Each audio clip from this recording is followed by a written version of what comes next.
안녕하세요. 반갑습니다. 정보처리 기사 2020년 1회 통합으로 시험이 치러졌습니다. 이거 코로나 때문에 시험이 연기되다가 같이 시험을 봤네요. 이번에 시험 문제는 전체적으로 저희가 내부적으로 분석하기에는 시험이 평이했다 이렇게 볼 수가 있겠고요.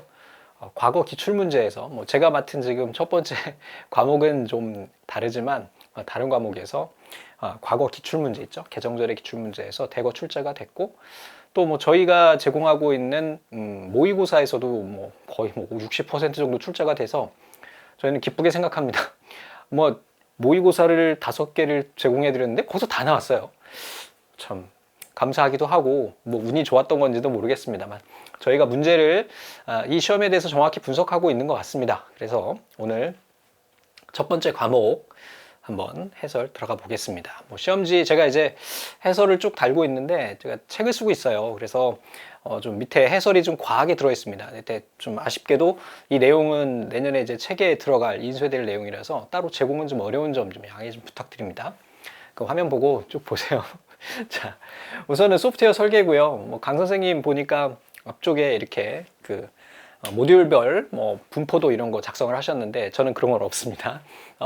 이 소프트웨어 설계라고 하는 것이 사실은 제일 중요해요. 왜냐하면은 이 전체적인 내용들을 우리가 다루고 있고 얘네들을 정확히 알고 있으면 나중에 실기 공부할 때도 도움이 충분히 되거든요. 그리고 실기에서는 이 소프트웨어 설계 부분이 없어요.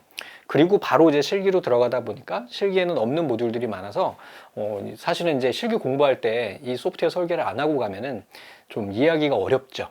다행히 이제 시험이 한번 진행이 됐고 작년 2019년 그리고 이제 2018년도에 합격하셨더라도 그 필기 유효 기간이 있는 분들 같은 경우는 실기 공부하실 때 이쪽까지 소프트웨어 설계까지 좀 봐주시면 좋을 것 같아요.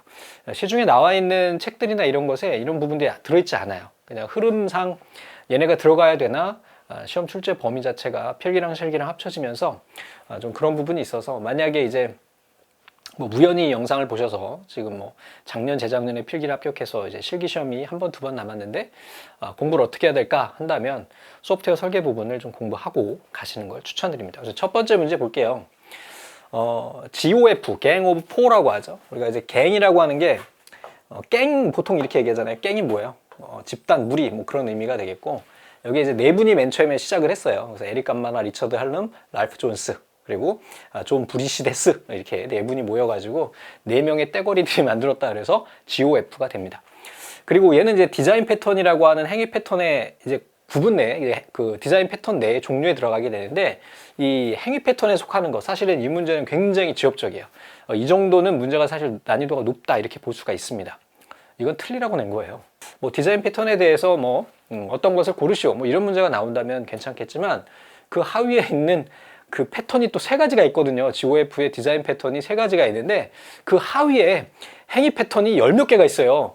그것이 아닌 것을 찾으라고 하는 거니까 난이도가 굉장히 높은 문제죠. 그래서 우선은 디자인 패턴이라고 하는 거 여러분들 공부해 보셨겠지만 우리가 소프트웨어를 개발을 할 때 어떤 틀을 하나 잡아 놓는 거예요. 재사용하고 어떤 효율성을 위해서 여기 개발자들이 기존에 가지고 있던 경험을 토대로 해서 하나 틀을 만들어 놓는 걸 우리가 디자인 패턴이라고 이야기를 합니다. 그러니까 디자인이라고 하니까 웹 디자인 이런 디자인이 아니고요. 설계다 이렇게 보시면 돼요. 하나의 틀, 하나의 설계도를 만들어 놓는다 이렇게 보시면 됩니다.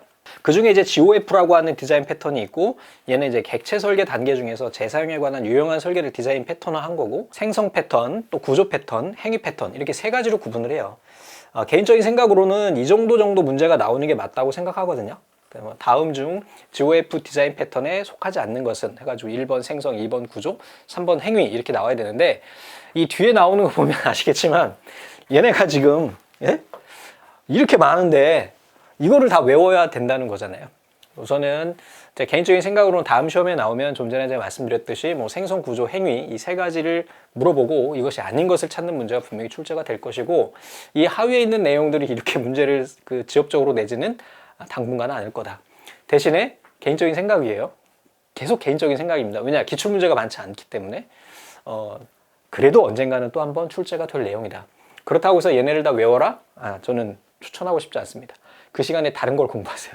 자, 우선은 생성 패턴에는 어브스트랙트 팩토리, 빌더, 그 다음에 팩토리 메소스, 프로토타입, 싱글톤 이런 애들이 있고 구조에는 아답터, 브릿지, 컴포지트, 데코레이터, 파사드, 프라이웨이트, 그 다음에 플록식 자, 행위 패턴에는 chain of responsibility, 그 다음에 command, 얘네 따로따로 해요. 너무 많아가지고 제가 이게 개행을 하지 않았어요. interpreter, iterator, mediator, memento, observer, state, strategy, template, 메소스, 그 다음에 비지터 이렇게 되는 거죠. 그래서 여기에 해당하는 비지터에 해당하는 애를 우리가 찾아라, 이 내용이었습니다.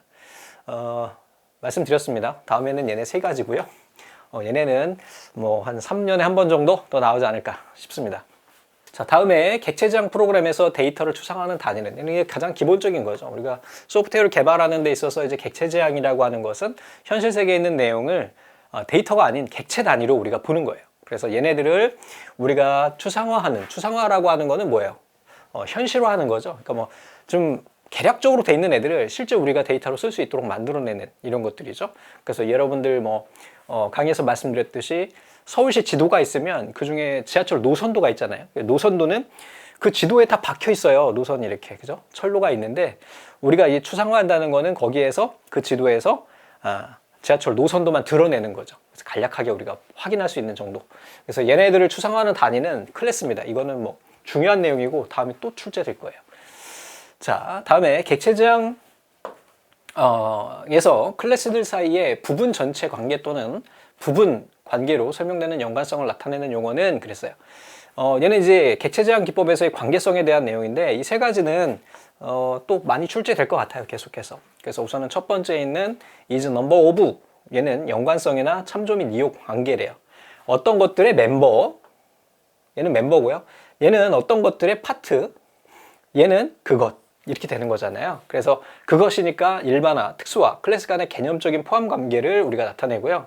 그 다음에 parts of 같은 경우는 개체 간의 구조적인 집약 관계를 의미해요. 그 다음에 멤버, 얘는 연관성, 멤버들끼리니까 연관성이나 참조 및 이용 관계에 해당하는 겁니다. 얘네 세 가지 구분하는 거 기억하셔야 되겠고, 또 이런 세 가지 정도가 있다고 한다면 다음 문제는 저는 이거 낼 것 같아요. 다음 중 객체 저장 기법에서 관계성에 해당하지 않는 것은? 짜잔, 이렇게. 그래서 여기에서는 문제가 뭐예요? 네, 여기에서 뭐라 그랬어?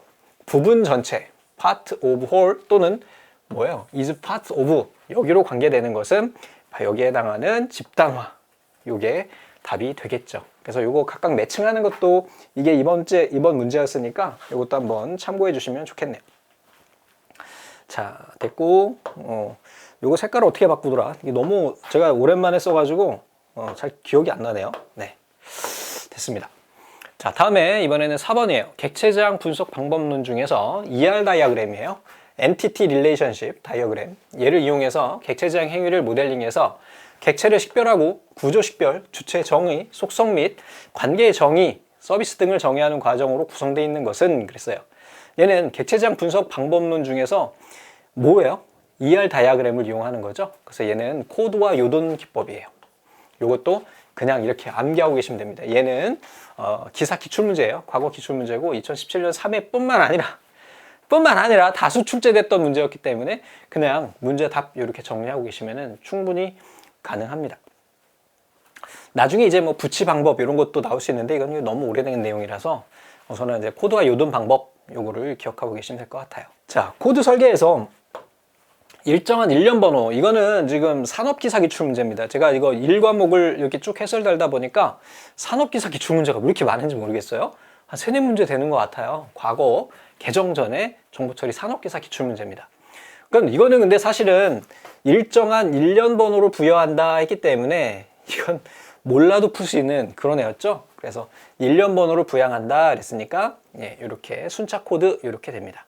뭐 연산 코드나 블럭 코드, 표의 숫자 코드, 얘네가 그 시스템 분석 및 설계에 해당하는 내용이거든요. 근데 여기에 이 문제가 나왔네요. 그래서 우선은 순차 코드 같은 경우는 코드 설계에서 일정한 일련 번호를 부여하는 그런 방식을 의미하고, 코드화가 용이해서 이해가 쉽다. 뭐예요? 1, 2, 3, 4, 5, 6, 7, 8, 90 이런 걸 의미하는 거고요. 블록은 코드 대상 자료 전체를 계산해서 이를 필요로 하는 분류 단위로 블록을 구분하고, 그러니까 뭐 A-1, B-1, C-1 이런 것을 우리가 블록 코드라고 이야기를 합니다. 이렇게 한다. 6번입니다. 소프트웨어 설계 시 구축된 플랫폼의 성능 특성 분석에서 사용되는 특정 항목이 아닌 것은 그랬어요. 얘도 사실은 뭐랄까 그냥 알 수 있는 내용이거든요. 왜냐하면은 우리가 플랫폼이라고 하는 건 소프트웨어 개발할 때 하나의 그 틀을 의미하잖아요. 큰 틀. 뭐 이 안에서 우리가 소프트웨어를 개발하게 되는데 거기서 사용되는 측정 항목이 아닌 것은 그랬어요. 그래서 우선은 얘의 어떤 성능적인 부분을 봐야 되는 거고, 그래서 뭐 응답 시간이나 가용성, 사용률 이런 애들을 의미하는 겁니다. 서버 튜닝은 여기 해당하지 않아요. 소프트웨어 설계하는데 서버가 왜 필요해?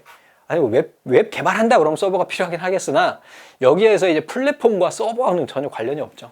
그래서 우선 플랫폼이라고 하는 것, 제가 이제 시험에 또 나올 만한 애들을 이렇게 좀 정리를 해놨어요. 그래서 플랫폼의 기능에는 다음 중 플랫폼의 기능이 아닌 것은 소프트웨어 개발 및 운영 비용이 감소된다. 그죠? 우리 디자인 패턴하고 비슷해요. 근데 이제 디자인 패턴이라고 하는 건 일종의 설계도에 해당하는 거고, 얘는 어떤 소프트웨어를 개발하기 위한 미리 정의된 어떤 틀들을 의미해요. 그래서 동일한 플랫폼 간의 커뮤니티를 형성해서 네트워크 효과를 유발할 수 있다. 소프트웨어 개발의 생산성을 향상시킬 수 있고, 그리고 또 플랫폼 기능의 특성화 확인 방법에는 이거 세 가지요. 이런 것들 정말 유치하지만 충분히 출제될 수 있습니다. 플랫폼의 기능 특성 확인 방법 세 가지가 아닌 것은, 자, 기능 테스트, 사용자 인터뷰, 문서 점검, 이건 분명히 나옵니다. 이건. 네, 이렇게 되고, 성능 측정 항목은 여기에 있는 것처럼, 응답 시간이라고 하는 게 뭐예요? 내가 어떤 요구를 했을 때 얼마나 빨리 받느냐, 그 결과를 받느냐는 거고, 가용성이라고 하는 건 시스템이 100이라고 하는 것이 있는데 내가 얘를 100을 다 쓸 수 있느냐. 근데 보통은 못 쓰죠. 예를 들면 여러분들 스마트폰 보면은 내가 메모리가 이거 8기가 달렸다는데 내가 8기가를 다 쓰는 걸까? 아니요. 시스템 내에 있는 데몬이라고 하는 뒤에서 돌아가고 있는 그 시스템들이 적어도 8기가 중에 3기가는 써고, 우리는 이제 5기가 정도로 이제 가용적으로 쓸 수 있는 거죠. 자, 다음에 이제 사용률이라고 하는 거는 어떤 기간이 있겠죠.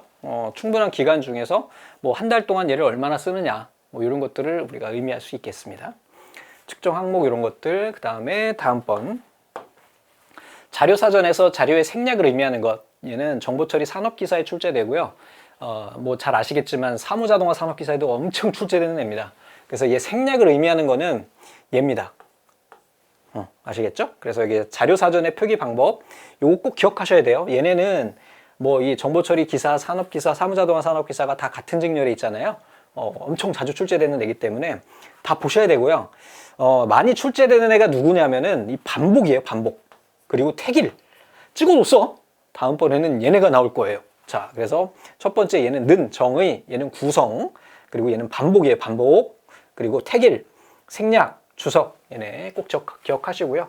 얘도 출제됐는데 비율이 좀 낮아요. 괄호를 이용을 해가지고 우리가 생략 부분 기억하고 계시면 되겠습니다. 자, 다음에 8번이에요. 검토회의 전에 요구사항 명세서를 미리 배포해서 사전 검토한 후 짧은 검토회의를 통해 오류를 조기에 검출하는 데 목적을 두는 요구사항 검토 기법은 그랬습니다.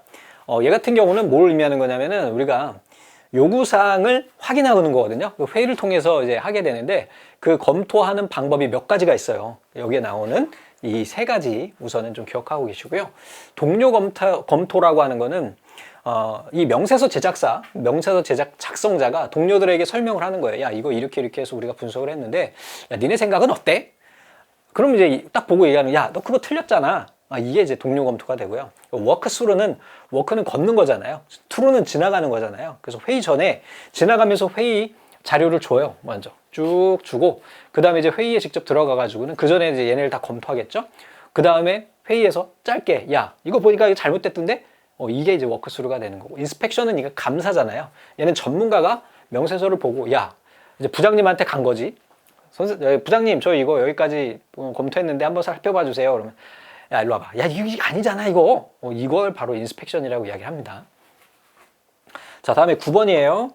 자, 케이스가 갖고 있는 주요 기능이 아닌 것은 그랬는데, 케이스가 뭐냐면은 얘는 소프트웨어 개발을 자동화하는 도구예요. 이것도 시험 개정 전에 엄청나게 출제됐던 애입니다. 이거 이게 연차가 안 써 있는데 너무 많이 출제돼가지고 그냥 뭐 알아야 되는 내용이었죠. 우선은 케이스라고 하는 거는 소프트웨어를 개발하는 전체적인 과정을 자동화하는 거예요. 여러분들 혹시 이거 아세요? CAD. CAD는 뭐예요? 디자인을 자동화하는 거, 디자인을 컴퓨터가 하는 것을 도와주는 걸 의미하는데, 이 케이스는 소프트웨어 개발을, 소프트웨어 엔지니어링을 얘를 도와주는 역할을 하는 애를 우리가 케이스라고 이야기를 해요. 그래서 얘는요, 그래픽 지원하고요, 소프트웨어 생명주기 전 단계라고 하는데, 우리 소프트웨어 생명주기가 뭐예요? 소프트웨어가 태어나서 없어질 때까지의 전체 과정이라는 거예요. 언어 번역 역할은 하지 않습니다. 언어 번역은 우리 컴파일러나 인터프리터 등의 언어 번역 프로그램이 따로 있고요. 얘네를 지원하는 거죠. 자, 다양한 소프트웨어 개발 모형을 지원한다 그랬죠. 자, 여기서 케이스가 제공하는 기능들 요거 하나 또 좀 기억하고 계시면 좋겠습니다. 개발을 신속하게 할 수가 있고요. 오류 수정도 쉽고 소프트웨어 품질이 향상되고요. 소프트웨어 개발 단계에 표준화를 가할 수가 있고 모델들 사이에 모순 검사를 가능하고 자료 흐름도 작성도 가능하고 이런 것을 자동화하는 그런 도구가 됩니다. 자, 익스트림 프로그래밍이에요. 익스트림 프로그래밍이라고 하는 건 이제 프로그래밍 방법론 중에 하나인데 물론 뭐 스크럼도 있었고 XP 이거 뭐 다음번에는 스크럼이 분명히 출제가 될 겁니다. 자, 그래서 우선은 보면은 여기서의 5가지 가치. 아, 좋아요. 이런 형태의 문제가 아주 좋습니다. 정보 처리 기사에 아주 적합한 문제예요. 그래서 우선 XP라고 하는 거, 익스트림이라고 하는 게 뭐예요? 얘는 굉장히 좀 빠르고 좀 익스트림하다. 뭐 어떤 놀라운 그런 프로그래밍에 해당하는 거예요. 얘는 좀 빠른 회전력을 가지고 있는 그런 애가 됩니다. 그래서 우선은 여기에서의 5가지 가치는 소통, 단순성, 피드백, 용기, 존중 이렇게 되는 거고 개인적인 생각으로 나중에 뭐 이게 이런 것도 나올 수 있어요. 그래서 익스트림 프로그래밍에서 5가지 가치 중에서 지속적인 테스트와 통합, 반복적 결합 수정들을 빠르게 피드백한다 말고 빠르게 하는 것은 무엇인가 하고 보기 주고 고르는 것도 충분히 출제가 될 수가 있습니다. 왠지 저는 출제자가 됐어야 되는데 출제자에 들어갈 수가 없어요. 왜냐면은 시중에 뭐 도서나 강의를 하고 있으면은 상업적인 것을 할 수가 없어요. 한번 들어가면 좋은데. 자, DBMS 분석 시 고려사항으로 거리가 먼 것은 그랬어요. DBMS라고 하는 건 데이터베이스 매니지먼트 시스템이에요. 데이터베이스를 관리하는 애죠. 이거를 분석하는 데 있어서의 고려사항이 아닌 것은 그랬는데 우선은 얘는 뭐가 있을까? 가용성, 성능, 기술 지원, 상호 호환성, 구축 비용 이런 것들이 있다. 근데 네트워크 구성도하고는 전혀 관련이 없죠. 우선은 이제 상식적으로만 봐도 DBMS가 뭔 줄 안다 그러면 이 문제는 답을 충분히 찍어낼 수 있는 내용이 되겠습니다. 자, 다음에 이번에는 히포예요. 이것도 옛날 과거 문제고 과거에 많이 출제됐던 아이입니다. 이게 뭐예요? 이게 발음이 하이어러치 인풋 프로세스 아웃풋 이랬는데 얘가 계층형이에요. 계층형 프로세스 방법이 됩니다. 소프트웨어 개발하는 전체적인 흐름에 해당하는 거고 이게 개정 전에 여기 보니까 뭐 산업기사 이렇게 있는데 똑같은 문제라서 이게 넣어놓은 거고 히포라고 하는 것도 많이 출제가 됐던 애예요. 그래서 상향식 소프트웨어 개발을 위한 것이다 그랬는데 얘는요 여기에 있잖아요. 하이어러치가 이게 계층적인 의미예요. 그죠? 그래서 이게 뭐예요? 위에서 아래로 내려가는 하향식 방법입니다. 얘는. 그래서 얘는 하향식 방법이다. 이렇게 보시면 되겠습니다. 뭐 나머지는 한번 정리해 주시고요. 자, UI라고 하는 거는 유저 인터페이스를 의미하는 거고 누구나 쉽게 이해하고 사용할 수 있어야 한다. 그랬어요. 직관성이죠. 뭐 아주 좋습니다. 이것도 뭐 시험이 쉽게 나온다 그러면 다음 중 UI 설계 원칙에 해당하지 않는 것은 분명히 출제됐던 범위였기 때문에 또 출제돼요. 자, 그래서 직관성은 딱 봤을 때 이거 뭔데? 이렇게 알 수 있는 것을 의미하는 거고 유효성은 이 사용자의 목적을 정확하게 달성할 수 있도록 유용한지 이런 것을 보는 거고 학습성은 사용자가 쉽게 배울 수 있느냐 유연성은 요구에 대해서 최대한 수용하면서 오류를 최소화하는 거죠. 그래서 여기에서 요구를 최대한 수용하는 게 유연성이죠. 그리고 이런 것을 제공하면서 오류가 없도록 하는 것 얘네 연결되는 것은 또 출제될 가능성이 굉장히 높습니다. 자, 럼바우 형님 또 나오셨어요. 저희 이제 필기 강의에서는 제가 이 교수님 사진도 보여드렸는데 굉장히 요즘에 보면 유튜브에서도 간혹 활동을 하십니다. 연세가 꽤 많으신데도. 자, 럼바우 객체지향 분석 절차를 올바르게 이야기한 것은 그랬어요. 여기에 제가 이제 한 회차만 쓰는데 이거 엄청 출제돼요. 이게 과거에 뭐 정보 처리 기사, 산업기사, 사무자동화 산업기사까지 완전 정말 많이 출제되는 애고 다음에 또 출제됩니다. 당장 다음 회차는 아니어도 다다음 회차, 다다다음 회차에도 충분히 출제될 수 있는 아이예요. 얘는 객체 모형, 이 순서도 중요해요. 이 순서도. 그래서 객체 모형을 동적 모형으로 만들고요. 동적 모형을 기늘 모형으로 만드는 이 절차적인 것도 기억하시고요. 이 종류도 기억하셔야 됩니다. 다음 중 럼바우 객체지향 분석 절차에 해당하지 않는 것은 이것도 출제가 된 적이 있어요. 그러니까 얘네 꼭 기억하세요. 자, 다음에 데이터 흐름도 DFD에서 구성 요소에 해당하지 않는 것은, 그래서 얘는 DFD 자료 흐름도 데이터 흐름도라고도 이야기를 하고요. 산업기사 2019년 1회에 나왔는데 사실은 다른 과목에서도 제가 하나만 써놓은 거예요. 대표적으로 사무자동화에도 자주 나오고요. 기사에는 없더라고요. 기사에는 없는데 꽤 출제됐던 아이입니다. 그래서 이 자료 흐름도는 자료는 처리를 거쳐서 변화될 때마다 새로운 명칭을 부여해야 하고, 자료 흐름도의 최하위 처리는 소단위 명세서를 갖는다. 그래서 이렇게 되는 거고, 어떤 처리가 출력 자료를 산출하기 위해서 필요한 자료가 반드시 입력돼야 된다 그랬어요. 자, 이제 나옵니다. 자료 흐름도의 4요소. 우선은 처리, 프로세스예요. 그 다음에 자료의 흐름, 그리고 자료 저장소가 필요해요. 그 다음에 단말이 필요해요. 우선 단말은 뭘까요? 얘는 입출력이 이루어지는 여러분들 컴퓨터나 스마트폰 이런 것을 단말이라고 해요. 자료 저장소는 자료가 저장되어 있는 것을 의미하는 거고요. 자료의 흐름은 이 구조 내에서 자료가 어떻게 흘러가는지에 대한 것을 의미하는 거고, 여기에서의 뭐예요? 접속 관계를 우리가 이야기를 합니다. 그래서 자료 저장소로부터 시작해가지고 자료 흐름 또는 자료 저장소의 자료 흐름을 나타낼 수가 있다. 그 다음에 처리는 실제로 이 자료가 어떻게 처리되는지, 그래서 자료가 어떻게 입력되고 어떻게 출력되고 어떤 것을 어떻게 변환하는지에 대한 처리에 대한 것을 우리가 처리라고 이야기를 한다. 여기에 해당하지 않는 거니까 여기에서 데이터 딕셔너리가 아니라 만약에 뭐 여기에 있는 스토어나 데이터 스토어라고 나왔다면 괜찮겠죠. 그래서 헷갈릴 수 있도록 나온 문제예요. 충분히 좋은 문제라고 생각합니다. 자, 다음에 16번이에요. UML의 확장 모델에서 스테레오 타입. 요거 이제 필기에서 우리가 중요하게 봤던 내용인데, 사용하는 기호로 알맞은 것은 그랬어요. UML에서 사용하는 기본 요소에 추가적인 확장 요소를 사용할 때 우리가 스테레오 타입을 쓰고요. 얘를 쓸 때 우리 스테레오 타입 개체를 표현할 때 사용하는 기호는 쌍꺽쇠와 비슷한 요걸 뭐라 그래? 길러머시라고 하는 요 놈을 이용한다. 이것도 다다음 회차에 분명히 출제됩니다. 기억하세요. UML에 대한 거는 이거는 무조건 이 범위 내에서 매회 한 문제씩 나올 거예요. UML은 여러분 따로 정리를 하고 계셔야 됩니다. 자, 트랜잭션이 올바르게 처리되고 있는지 데이터를 감시하고 제어하는 미들웨어는 그랬어요. 미들웨어 중에서 우리 TP 모니터, ORB, RPC, MAM, WAS 이런 애들 우리가 쭉 배웠는데, 여기에서 트랜잭션이 올바르게 처리되고 있느냐? 라고 이야기했으니까 트랜잭션 프로세스 모니터 이렇게 되는 거죠. 됐습니까? 이것도 그냥 사실 그냥 준 거지 뭐 문제를. 나머지 이제 ORB는 오브젝트 리퀘스트 브로커예요. 그래서 얘는 오브젝트의 요구를 담당하는 브로커예요. ORB.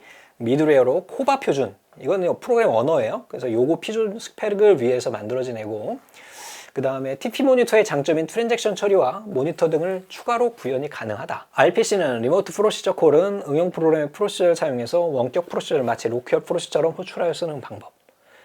개인적인 생각으로는 밑에까지는 아니어도 이 정도는 알고 계시면 되겠죠. 이제 WAS에 대한 거는 분명히 다음에 출제가 될 겁니다. WAS. 이번에 이제 1과목에 WAS가 없었는데. 자, 다음에 소프트웨어 개발 방법론 중에서 요구사항 분석과 거리가 먼 것은 그랬어요. 우선은 요구사항을 개발하는 프로세스가 있어요. 이것도 분명히 출제됩니다. 우선은 요구사항을 도출하고 분석하고 얘를 명세해요. 문서화한 다음에 마지막에 확인하는 단계를 거치게 되겠고, 여기에서 뭐예요? 분석 단계, 요걸 이야기하는 거예요. 이 단계에서 우리가 하는 것 중에 아닌 것은 찾는 거죠. 그래서 우선은 분석하는 거야. 일정과 비용에 대해서 제약 설정을 하고, 타당성 조사, 요구사항 정의 문서화를 했는데, 설계 명세서 작성은 어디서 할까요? 네, 여기에서 작성을 하게 되겠죠. 그래서 요구사항들 간에 상충되는 것들을 해결을 해요. 여기서 요구하는 거, 여기에서 요구하는 것이 서로 부딪히는 거야. 그래서 뭐 재무과에서 하는 것과 뭐 총무과에서 똑같은 건가? 아무튼 뭐 다른 과에서 요구한 것들이 있는데 걔네를 처리하려니까 둘이서 의견이 달라. 이런 걸 이제 처리하는 것을 우리 상충 해결이라고 이야기를 합니다. 명확하지 못하거나 모호한 부분을 걸러내기 위한 거고, 소프트웨어 환경과 어떻게 상호작용하는지 이해하고 중복되는 내용을 통합하고 서로 상충되는 요구사항을 해결해요. 시스템 요구사항을 정제해서 소프트웨어 요구사항을 도출하고, 도출된 사항을 분석해서 소프트웨어 개발 범위를 파악합니다. 비용과 일정에 대한 제약을 설정하고 타당성 조사를 수행해서 요구사항 정의를 분석하는 이러한 단계가 여기에 해당하는 분석 단계다. 자, 공통 모듈에 대한 명세 기법 중에서 해당 기능에 대해 일관되게 이해하고 한 가지로 해석될 수 있도록 작성하는 원칙. 이것도 또 엄청 나올 겁니다, 이거. 네, 우선은 공통 모듈이라고 하는 거는 시스템의 규모가 크면은 이게 뭐 시간을 측정한다거나 아니면은 창을 끈다든지 하는 어떤 여러 개 한 100개 정도 창이 있는데 걔를 끈다든지 또는 100개 창에 시간을 표시한다든지 또는 아이디를 표시한다든지 뭐 다양하게 반복적으로 표현되는 어떤 그런 모듈들이 있단 말이죠. 얘네를 우리 공통 모듈이라고 해요. 얘를 한번 딱 개발해 놓고 그냥 갖다 쓰면 되는 거 아니야? 그죠? 얘를 우리가 공통 모듈이라고 한다. 그래서 각 서브 시스템에서 공통으로 사용되는 기능들을 묶어서 하나의 공통된 모듈을 개발하는 거고, 동일한 기능을 재사용해 가지고 기능에 대한 정합성이라고 하는 게 이제 뭐 정확하고 합당한 값 이런 것을 의미하는 겁니다. 중복 개발을 방지할 수가 있고, 유지 보수 단계에서도 모듈 하나의 변경을 통해 가지고 만약에 뭐 시간 관련이다 또는 위에 아이디를 표시하는 거다 또는 어떤 뭐 버튼을 만드는 거다 하면 그 기능에 문제가 있거나 업그레이드를 했을 경우에 그 모듈만 싹 바꾸면 전체 시스템에 쫙 적용이 되는 이러한 형태가 되는 거죠. 자, 작성 원칙 기억하세요. 이거 또 나온다. 자, 정확성, 명확성, 완전성, 일관성, 추적성 이렇게 기억하고 계시기 바랍니다. 근데 뭐 나쁜 건 없기 때문에 뭐 굳이 문제를 내기는 다음 중 원칙이 아닌 것은 내기는 좀 어렵고 이런 형태의 문제가 출제가 될 것 같습니다. 마지막 문제입니다. UML 모델에서 사용하는 스트럭처, 구조 다이어그램에 속하지 않는 것은 그랬어요. 자, UML 우리 앞에서 말씀드렸죠. 얘는 계속 나올 거예요. 소프트웨어 개발 과정에서 요구 분석, 시스템 설계, 시스템 구현 단계에서 개발자 간의 의사소통을 원활하게 해주기 위한 모델링 언어예요. 모델링 언어, 프로그램 언어가 아니라 모델링 하는 거예요. 도형으로 표현하는 겁니다. 그래서 여기에는 이 다이어그램이 있는데 이것도 사실은 정말 지엽적이야. 이거 그 필기 강의할 때 제가 이걸 그렸는데 그리면서 야 이걸 낼까 그랬는데 출제를 했네요. 그래서 우선은 다이어그램은 크게 두 가지로 구분이 되는 거예요. 이렇게 구조 다이어그램과 행위 다이어그램 이게 두 가지로 되고요. 구조 다이어그램에는 클래스 다이어그램, 프로파일, 컴포사이트, 그다음에 오브젝트, 컴포넌트, 디플로이먼트 이런 애들이 있고, 그다음에 비헤비어, 행위 모델링에서는 이런 애들이 있다 하는 건데, 야 이걸 또 어떻게 외우냐, 그죠? 얘네를 이렇게 구분을 해가지고 기억하시고요. 이 정보 처리 기사나 이 큐넷에서 보는 시험의 장점은 뭐냐면은 문제 은행식이라는 거예요. 그래서 다음에 문제가 나와도 솔직히 얘가 답이 될 가능성이 50%는 돼요. 네.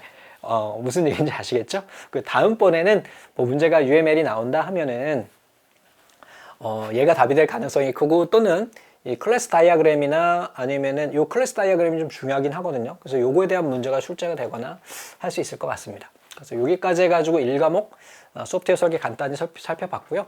뭐 다음 시간에 이어가지고 우리 두 번째 과목에서 만나 뵙도록 하겠습니다. 감사합니다.